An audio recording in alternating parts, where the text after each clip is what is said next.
Некој од незнаење, некој од немарност. И денеска добар дел од граѓаните со погледите вперени кон мобилните или пак со слушалки во ушите, но овој пат на другата страна од улицата ги пречекуваше полицијата.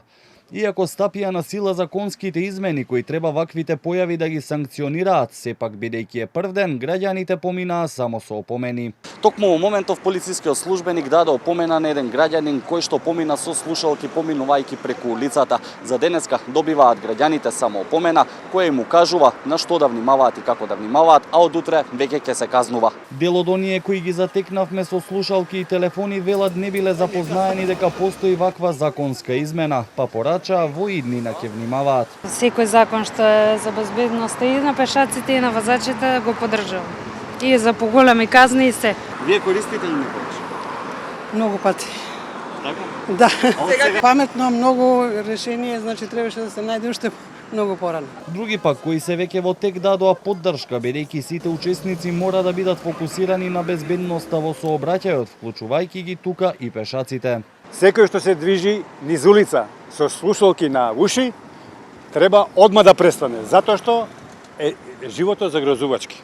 Зависи до ситуацијата, ако е нешто многу важно, јас би мислела дека треба да се опрости и да се дозволи, ама сепак треба да се пази на улиците.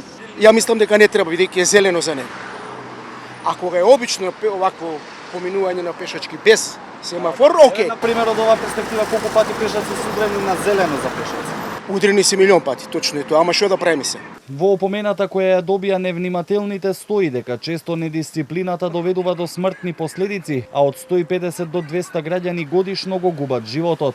Од МВР пак велат, целта е да се елиминираат одредени навики кај пешаците кои пред се опасни по нив. Ова подразбира поставување нови стандарди за одговорно однесување во сообраќајот, при што пешаците, велосипедистите, возачите на електрични тротинети и останатите учесници во сообраќајот, предвидени со законското решение, се обврзуваат да учествуваат во сообраќајот без да користат електронски уреди кои им го одвлекуваат вниманието.